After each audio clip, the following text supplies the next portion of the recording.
Ouviremos agora o programa Hora de Crescer Interiormente com Trigueirinho. E os temas de hoje são fé, aspiração e serviço e a transformação e transmutação.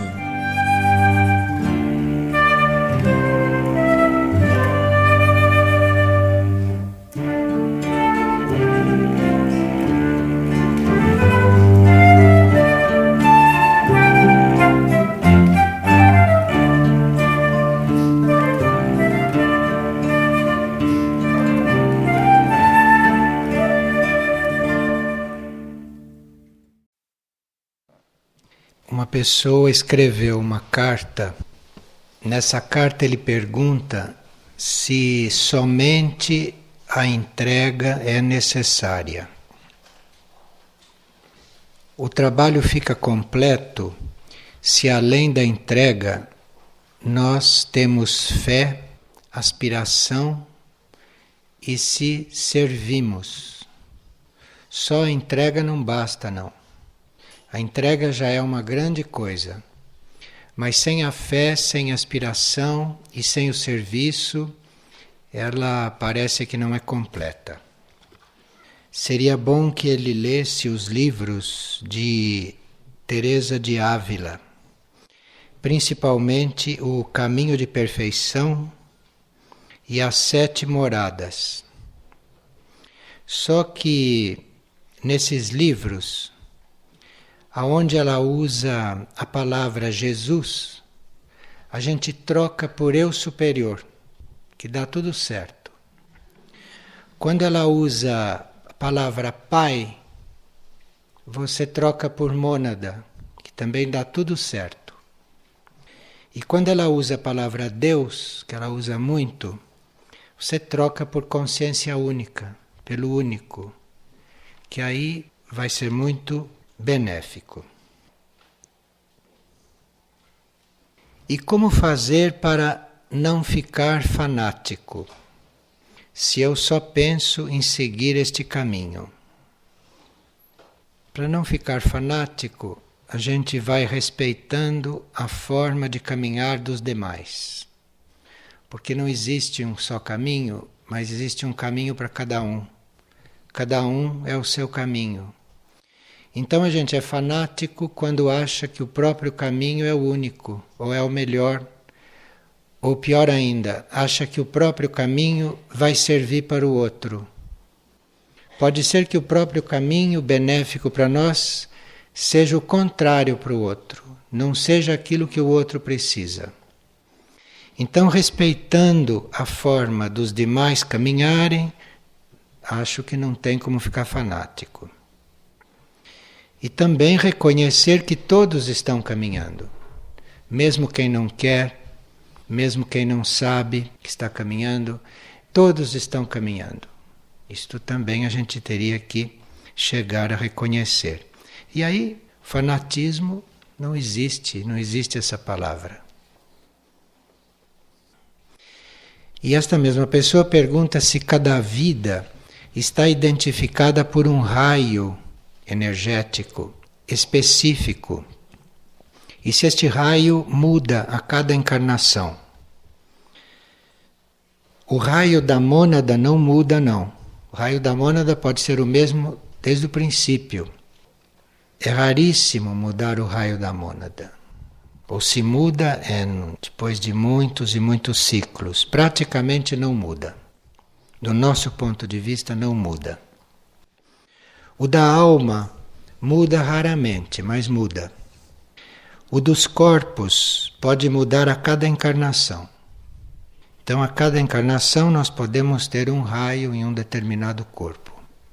Porque aí quem atrai este raio e quem colabora com este raio é a alma ou a mônada quando estão formando os corpos. Então, a alma pode atrair o raio mais adequado para fazer o corpo que ela precisa. Então, se uma alma vai ter uma encarnação de muita atividade, provavelmente esta situação vai atrair um terceiro raio para formar o corpo físico dela. Se esta alma vai ter uma encarnação que exija muito poder, muita força, muita determinação, então provavelmente esta situação vai atrair um corpo físico de primeiro raio. E assim por diante, segundo aquilo que a alma vem desenvolver naquela encarnação. Em geral, o corpo mental é formado nos raios ímpares, em geral, por causa das tarefas mentais, são mais adequadas aos raios ímpares. E, em geral, o corpo emocional está em raios pares, segundo, quarto ou sexto, segundo a tarefa que deve cumprir. E o físico pode estar em qualquer raio. Mas isto não é fixo e isto vai depender da necessidade ou da ação da mônada e da alma.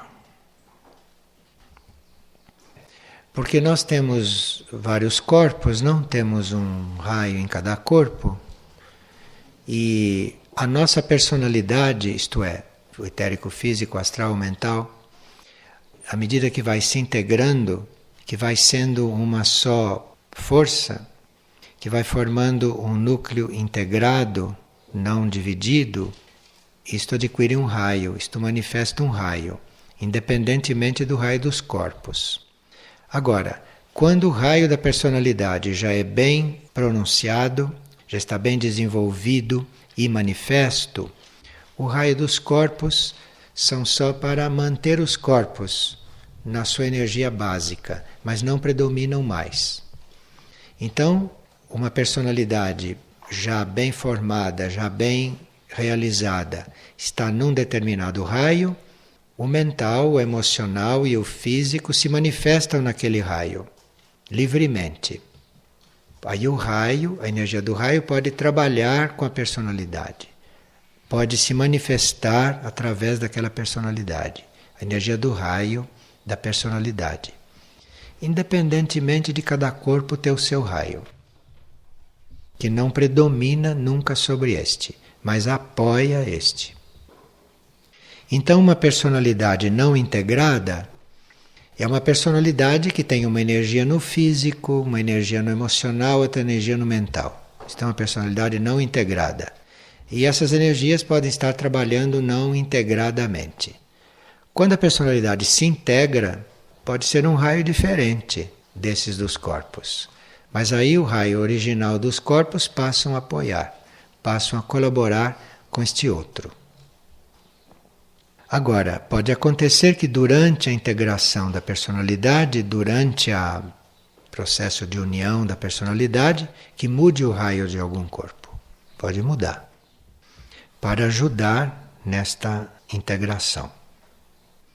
Se uma personalidade decidiu se integrar, então se ela tiver um raio na mente oposto ao raio do emocional, a mônada pode mudar um deles, para que fiquem mais harmonizados na mesma vida, durante a vida.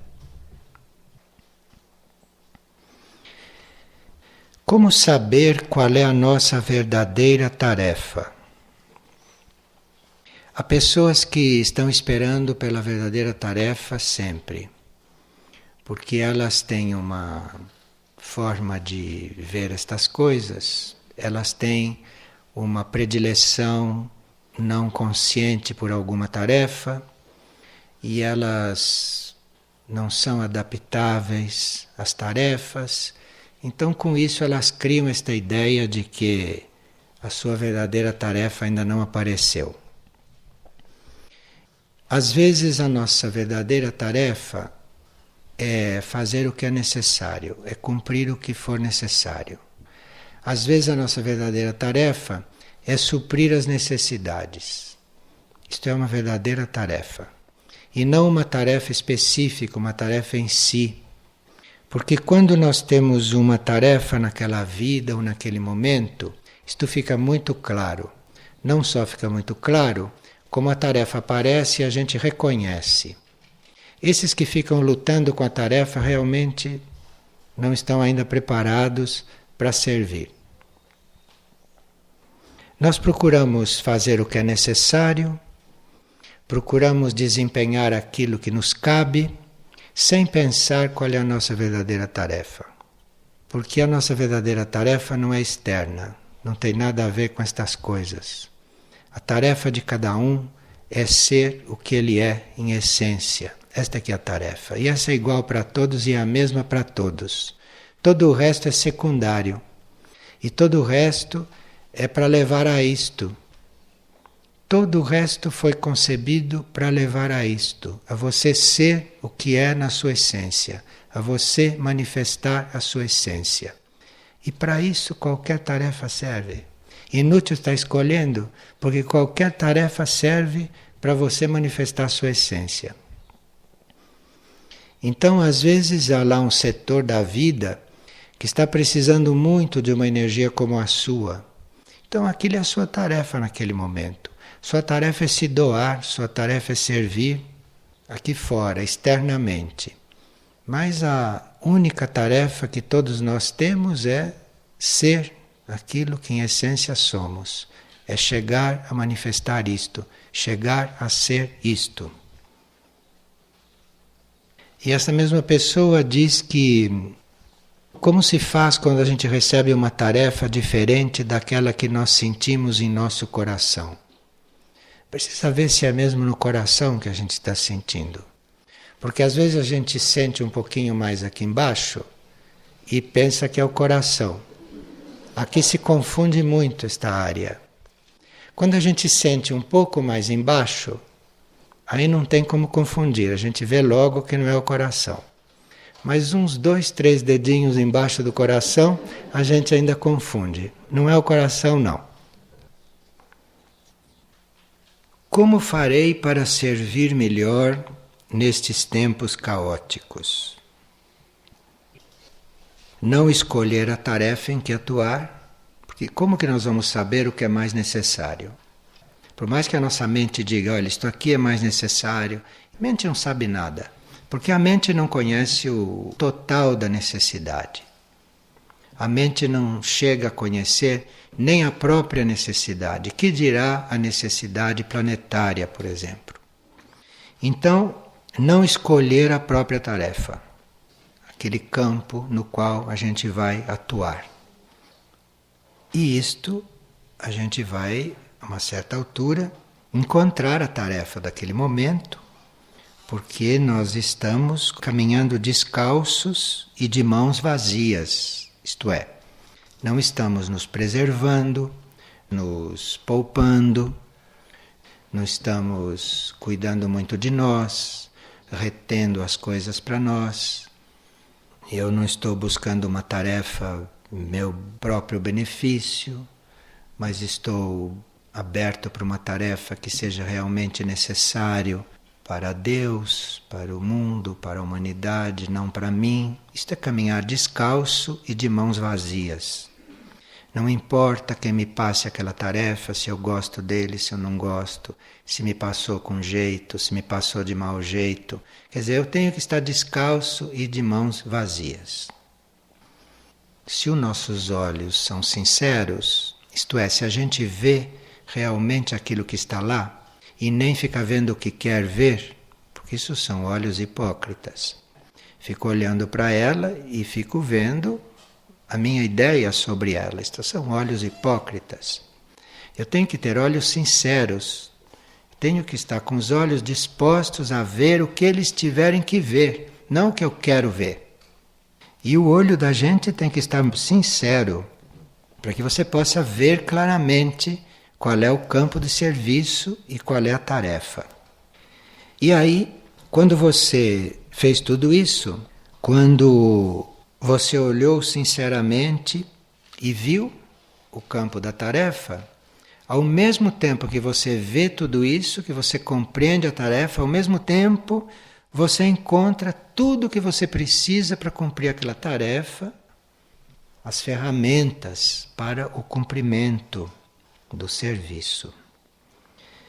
Na medida que você vê a tarefa, que você se identifica com aquela tarefa, imediatamente estão ali todos os meios para ela ser executada.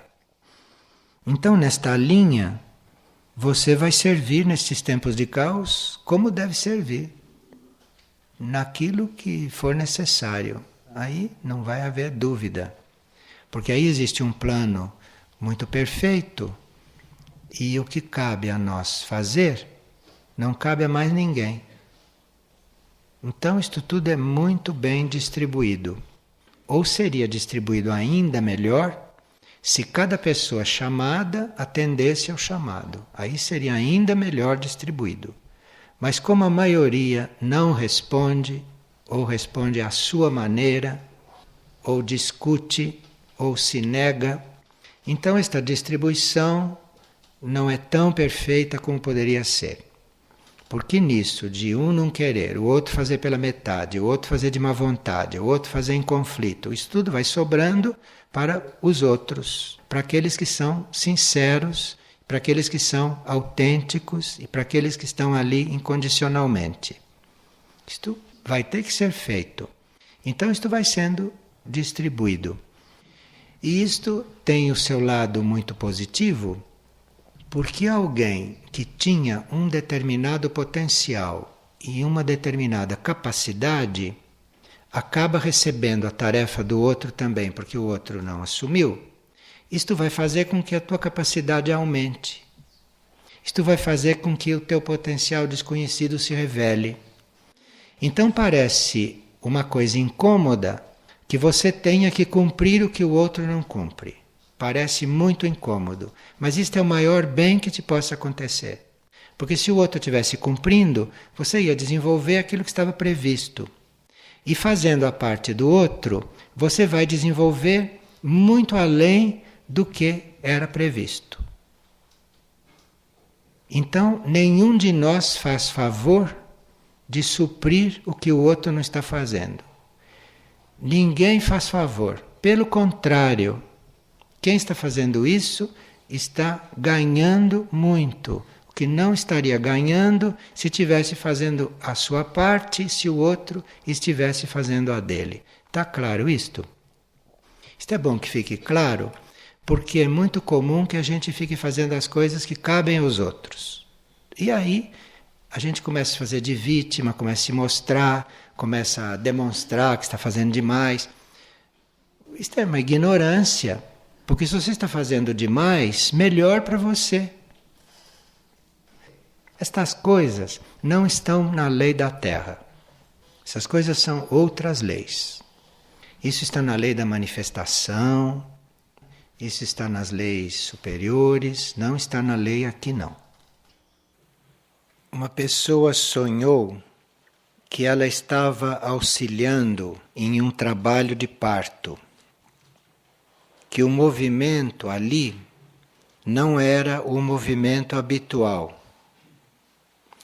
E quando ela pegou a criança nas mãos, a criança que tinha acabado de surgir, a criança não tinha o cordão umbilical. Mas isso parecia muito normal para todas as pessoas que estavam ali no recinto trabalhando. E ela pergunta o que este sonho queria dizer.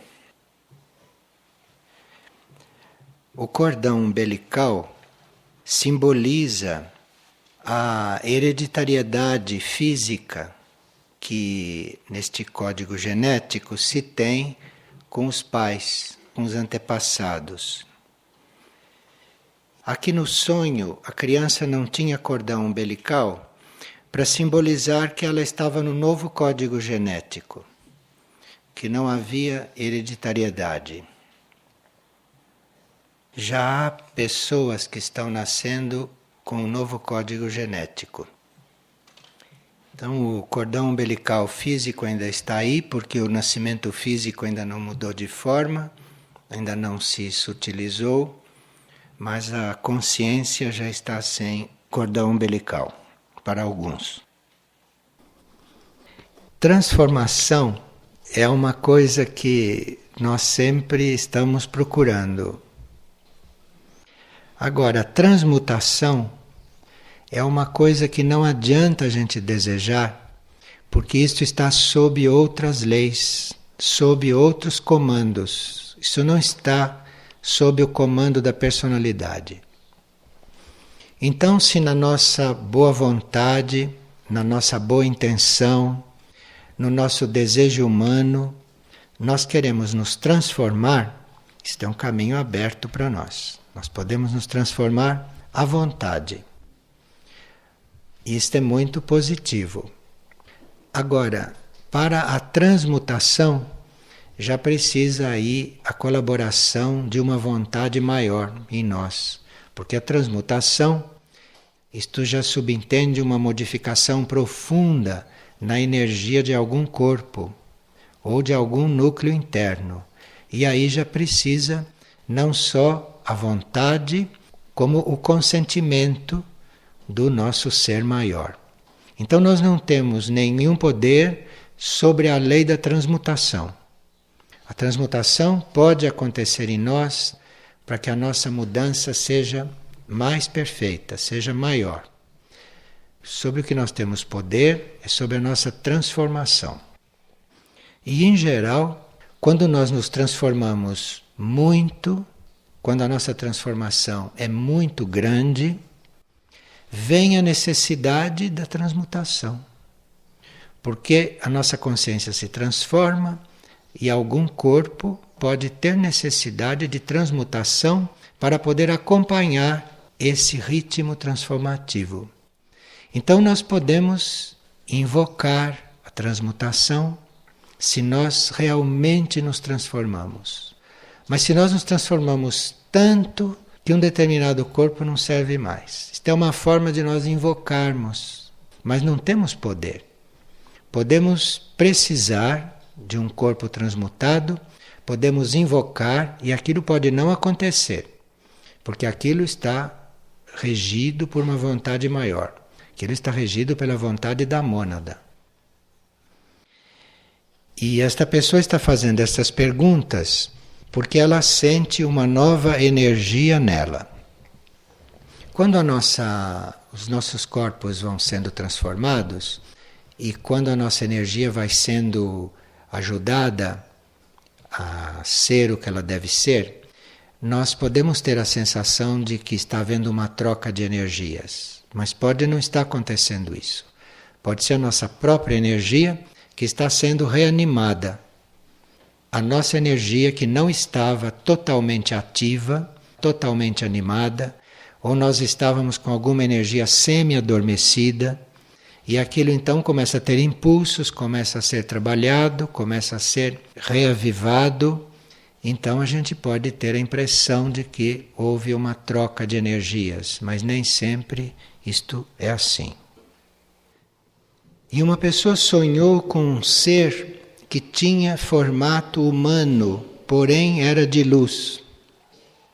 A mão direita foi focalizada e eu percebi os detalhes dos veios de luz daquela mão.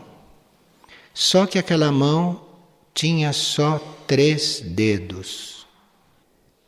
Isto tanto pode querer dizer que a pessoa estava diante de um ser sutil, sem corpo físico, e esta forma foi uma projeção, ou então pode querer dizer que ela tinha um desejo de ver alguma coisa, então que o seu desejo pode ter criado esta imagem. Nem todos os nossos desejos são conscientes. Nós temos desejos subconscientes, que não conhecemos abertamente. Então podemos ter o desejo de ter uma visão desta.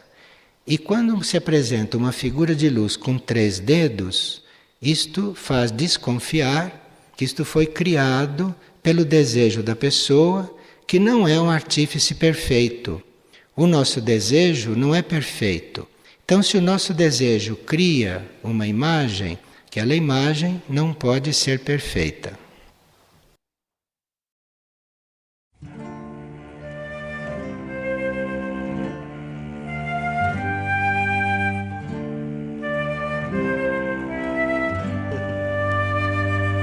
O programa Hora de Crescer Interiormente com Trigueirinho é apresentado todas as segundas e sextas, às 17h30. Todo acervo de palestras gravadas de Trigueirinho está disponível gratuitamente no site da editora Irdim, www.irdim.org.br. E para maiores informações sobre o autor, visite também o site www.trigueirinho.org.br. E em Nova Friburgo, informações no endereço Rua Ernesto Brasílio, 14, Sala 307, Edifício Central, Centro.